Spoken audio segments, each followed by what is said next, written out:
Let me tell you about a quiet widow who bought 40 acres of dead orchard ground on the far western edge of Cimarron County, Oklahoma, in the fall of 2001, and what I watched her do with it over the 7 years that followed. My name is not the part that matters. What matters is that my old place sat right on the fence line of hers, and from my east porch I could see the whole long slope of that dead orchard rolling down to the county road. Close enough that I did not miss a morning she was out on it. Far enough that for a long while I could not make sense of what she was doing in there. The morning she walked the first row of stakes into that ground, I was standing at the corner of my hay barn with a cup of black coffee, watching the sun come up flat and cold and orange over the pastures east of Boise City. It was the third week of October, 2001, a Wednesday. The kind of dry cold the Panhandle gives you, where the wind lays down for an hour just after dawn, and the frost stands white on the grama grass. She was out there on the slow western slope with what looked from a quarter-mile off like a length of black iron pipe with a wooden handle bolted crossways to the top of it, punching holes into ground that had not grown anything but cheatgrass and Russian thistle since Silas Thurgood's apple orchard died in the dust storms of 1935. That parcel had a name, and the name was not a kind one. Folks called it the Black Orchard. The trunks were still out there, 300 and change of dead apple trees standing in ragged rows, bark long gone off, wood weathered silver gray. Silas Thurgood had planted them in 1911, thinking he would make a fruit industry out of the Panhandle. They did not hang on through 1935. The orchard died in a single spring, and nobody had planted a serious commercial crop on it since. 6 men had tried between 1938 and 1995. Wheat, milo, sunflowers, alfalfa. Every one of them walked away. The ground was thin, pale sand over hardpan, alkaline as a bar of homemade soap, and the wind out of the Colorado line hammered it 300 days a year. The county sold it at foreclosure in the second week of October for less than the price of a new stock trailer. Nobody bid against the widow. The courthouse room had gone flat quiet when she raised her paddle. They had let her have it the way a room lets a stranger have a thing nobody else would touch. Her name was Cordelia Mattock. Everybody called her Della. She was 51 years old that fall. Tall, straight-backed, spare through the shoulders, iron gray hair cut plain and short at the collar, a face that had seen 28 winters of Panhandle wind without making peace with any of them. She had spent nearly 3 decades as the county extension office bookkeeper up in Boise City. She and her late husband Merle had run a small dryland wheat place east of Keys that the drought of '95 broke, and the bank finished the next spring. Merle had passed in February of 2000 of a stroke on the front step of a diner in Elkhart, Kansas. She had walked away from the wheat land with a paid-off pickup, his modest annuity, and one dented gray metal footlocker of her late uncle's papers she had kept for nearly 30 years. And now she had spent a piece of what she had on the one parcel in the whole western Panhandle that everybody knew was finished. Otis Prewitt called me that evening. Otis ran a cow-calf outfit 6 miles north and had driven past the Black Orchard around 3. Della was still out there in the sun. He said he had seen the new lady on the Black Orchard with a length of pipe in her hands, and that he had tried to think of a charitable way to say what he was thinking, and had not come up with one. Then he said, "Everett, that poor woman is going to break herself on ground that finished 6 men and never came back and never will. Somebody took her." I told him I did not know yet. He said, "Well, I do," and we let it sit there. But I had watched Della that morning, and there was something in the way she moved that Otis's call could not account for. When I stepped out on my porch at a little past 5:30 with my first cup of coffee, her old pickup was already pulled off on the shoulder of the section road, and I could see the small white cone of a headlamp moving slow across the long western slope in the gray dark. Not searching, not wandering, moving in a steady straight line from one end of a contour to the other, then stepping up maybe 20 inches and beginning again. Like she had already laid the whole face of that orchard out in her head before she ever set foot on it. She worked through the morning and past noon. The Panhandle sun climbed hard and dry the way it will in October. She did not stop. She drove a hole with the iron bar, dropped something small into it from a canvas seed tote at her hip, pressed the sand back with the heel of her boot and moved on. A few feet, another hole. A few feet, another hole. At 73 years old, I have watched a lot of folks work bad ground in this corner of Oklahoma, and you learn to tell the difference between a person trying a thing and a person executing one. Della was executing. She worked until the light went long and cold red at a little before 6. From the section road, you could see nothing she had done. But that is not what this story is about. What I had watched that day was a quiet woman doing a thing on purpose, with the kind of unhurried certainty a person does not come by without paying for it first. A brief note for the viewer. The tool Della was using that morning is called a dibble bar, an iron rod about 3 feet long with a pointed tip and a T-shaped handle, used to punch clean planting holes in hard, dry, or rocky ground without disturbing the soil around them. It is one of the oldest planting tools still in everyday use in American agriculture, going back well into the 1800s, and its design has barely changed because it solves a problem nothing else solves as well. On the thin alkaline sands of the western Oklahoma Panhandle, it remains one of the most effective planting instruments a person can carry by hand. Part 2. Now, here is the part the western Panhandle got wrong, and got wrong loudly. About 6 days into Della's planting, I had reason to walk down to the west fence we shared. A length of barbed wire had slumped where a coyote had pushed under it, and I meant to pull it tight before the first hard blow of November. I took my pliers and walked the half-mile down through the cedar break. The fence ran right past where she was planting. She heard me coming a good 40 feet off. She straightened up from the row and looked at me without any surprise, the way a person looks at a thing they have already accounted for. I said good morning. She said it back. Her voice was lower than I expected, steady, a faint flatness to the vowels, some old panhandle in her mother's people that 28 years of a bookkeeper's quiet had not quite worn out. I told her I was her neighbor on the section to the south. She said she knew. I nodded at the holes she was punching, and I asked her plain as I could what she was planting. She said jujubes. I did not at that moment know what to do with that. I knew the word from somewhere far back in my head, maybe a magazine article.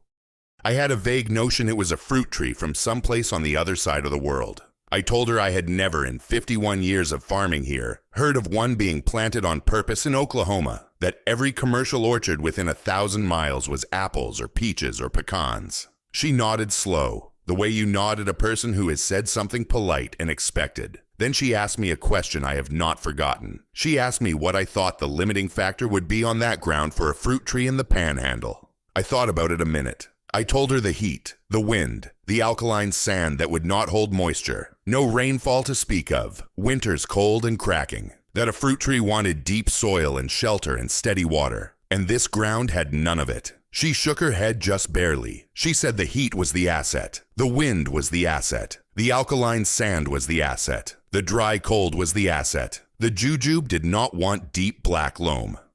Deep loam would rot its roots and kill the tree. It wanted exactly what the black orchard was. Thin, dry alkaline sand over hard pan, full, unbroken sun, cracking dry summers, winters cold enough to force real dormancy. She said the jujube had been grown for 4,000 years on the loess uplands of northern China, on ground so dry and alkaline and wind-scoured that not one apple tree could have lived on it. That ground and this ground were the same. She said the thing everybody saw as wrong with that hillside was the very thing that made it perfect. She had come looking for ground that would grow the one thing she was after, and there was not a better 40 acres for it in 5 counties. I picked up my pliers. We talked a few minutes more about the corner post, which she offered to reset herself and did the next week better than I would have. I walked back up to my place with a feeling I did not have a word for yet.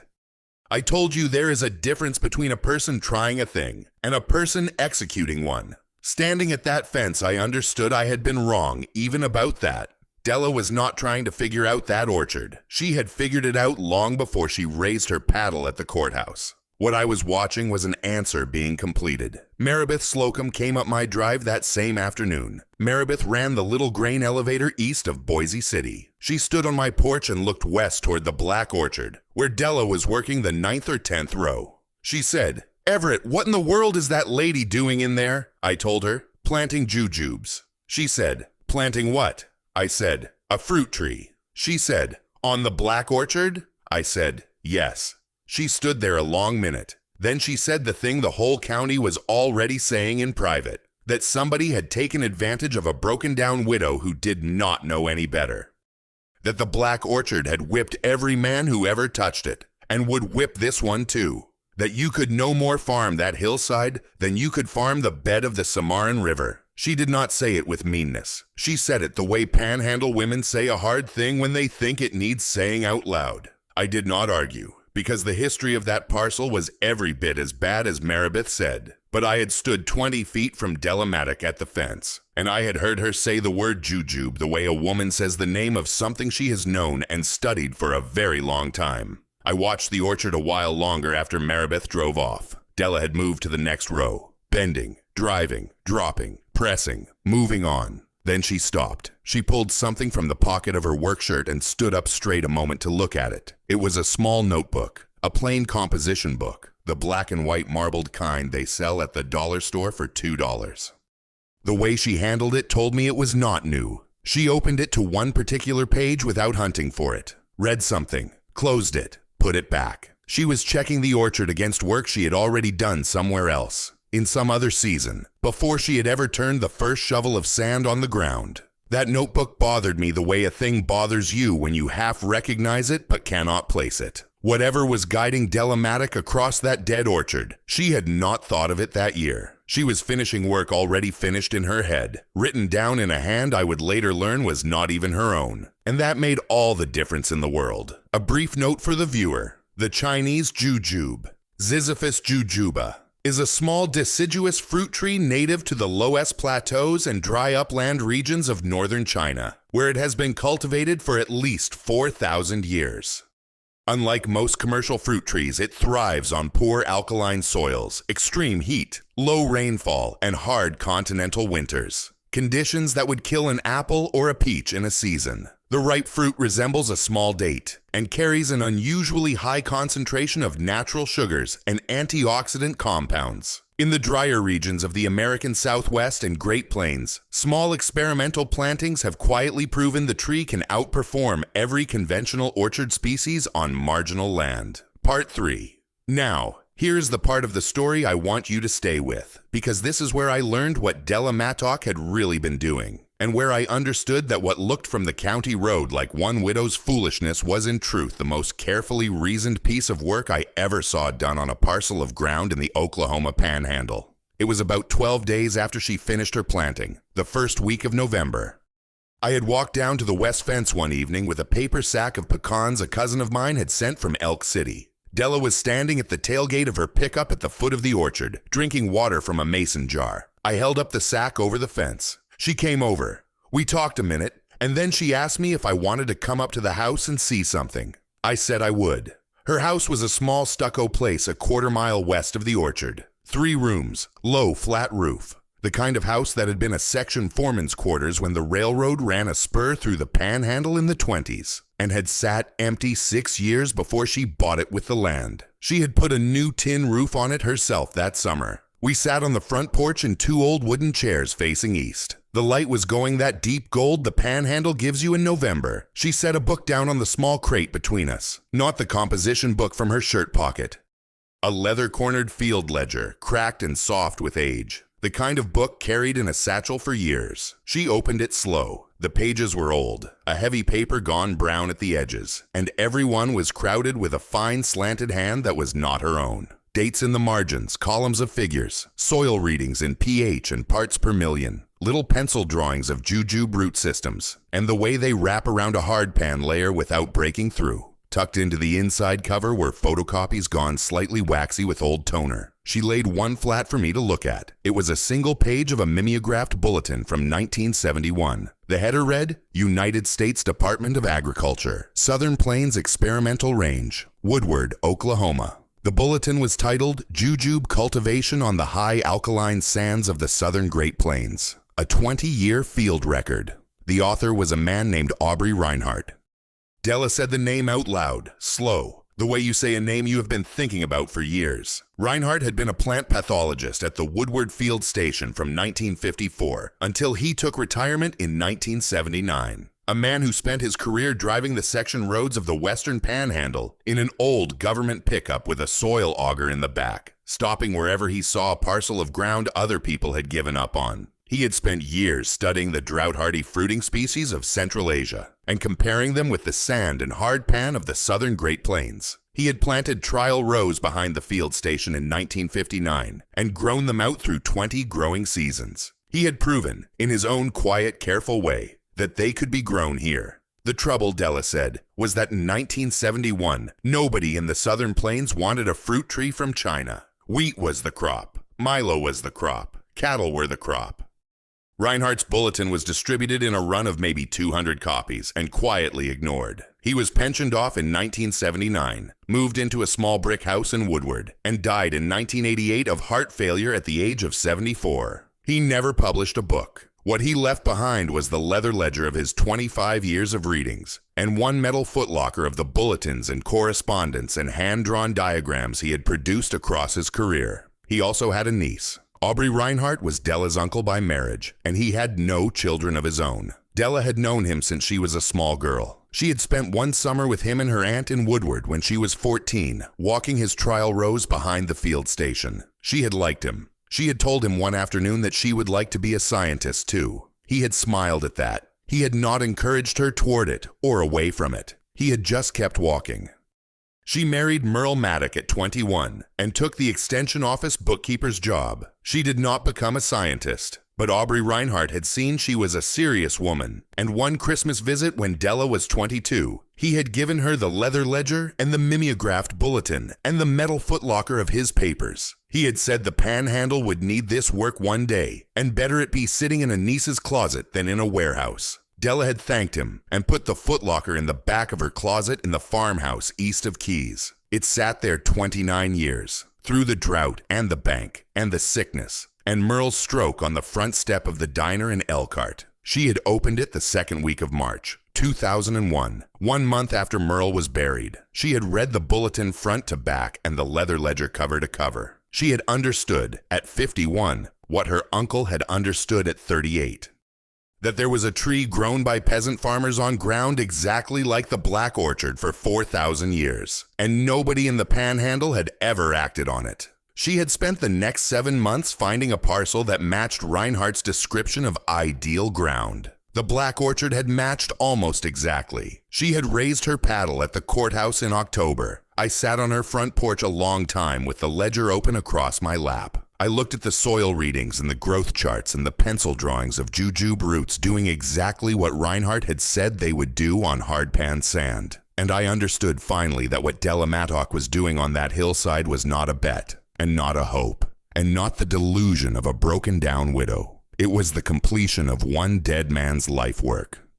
It had been sitting in a footlocker in a bedroom closet in Keys for 29 years, waiting for a person patient enough and quiet enough and paid up enough on her own losses to finally carry it back out onto the ground. A brief note for the viewer. Aubrey Reinhardt was a certain quiet variety of mid-century American agricultural researcher who worked at small regional field stations across the plains and the interior West through the 1950s, 60s, and 70s, patiently testing unusual crops on marginal ground. Many of their bulletins were never widely distributed, and many of their trial results were quietly filed. In the last 20 years, a handful of specialty growers across the Southwest and Southern Great Plains have begun rediscovering that work and finding, to almost everyone's surprise, that most of it was right.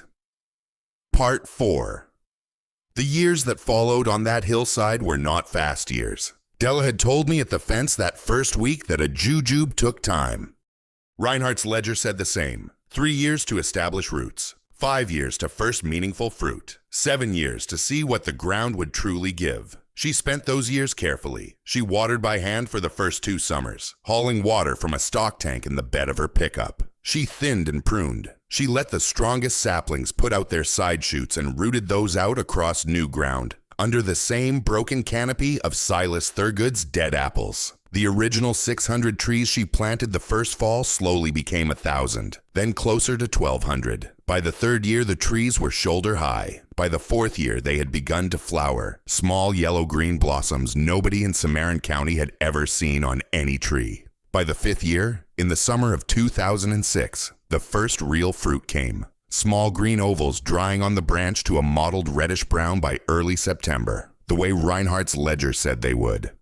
She let them hang. She walked the orchard every morning, and once a week she picked one and split it and tasted the flesh against her uncle's written descriptions. She was checking the ground against the paper, It was in the 6th year that the thing turned, and it turned the way these things do, slow, and then all at once. Della harvested her first real crop that fall. She cut the ripe fruit by hand at the moment Reinhardt had specified, when the skin has gone fully mahogany and the flesh has begun to wrinkle at the stem end. She dried them in wooden trays on cedar racks in her back shed, 4 to 6 weeks under cover with the Panhandle wind moving through. She split one open at the end of drying. The flesh had gone dark as tobacco, dense and sweet. The scent that came up filled the shed and drifted out into the yard where I could catch it standing at the fence. It was not the flat brown sugar smell of a store-bought date. It was deeper. Notes of dried apricot and honey and something almost smoky underneath it. She sent a small parcel of dried fruit and a written record of her soil and methods to a food chemistry lab at Oklahoma State University in Stillwater. The woman from the lab called her on the telephone before the written report ever reached her mailbox. The sugar concentration and antioxidant profile of Della's jujubes, grown on that dry alkaline sand out on the Black Orchard, were among the highest the lab had ever measured from a domestic American sample. Higher, the woman said, than any imported jujube we have ever tested from China. She asked Della where they had been grown. Della told her, a dead orchard outside Boise City the wheat people wouldn't touch. She asked if it could be done again. Della said it could. The first to drive out was a chef who ran a small restaurant in a converted grain warehouse in Wichita. He drove 3 hours south and stood on Della's porch and split a dried jujube with his own paring knife, and breathed in slow and stood a long moment without saying a word. What he said when he finally spoke was not how much does it cost. It was how many can I have? Then came a pastry chef from Denver, then a spice merchant from Amarillo, then an herbalist from Santa Fe who drove 12 hours across 2 states. They drove hours, all of them, past 1,000 better-looking parcels to buy off the one orchard every man in the Panhandle had sworn was finished. Della did not raise her prices. She did not expand past what one woman could tend and prune and pick and dry with care. She sold her fruit to a short list of small buyers in 5 states, and the waiting list ran longer every season. She never put a sign out on the section road. The folks who had laughed at the courthouse auction did not laugh anymore.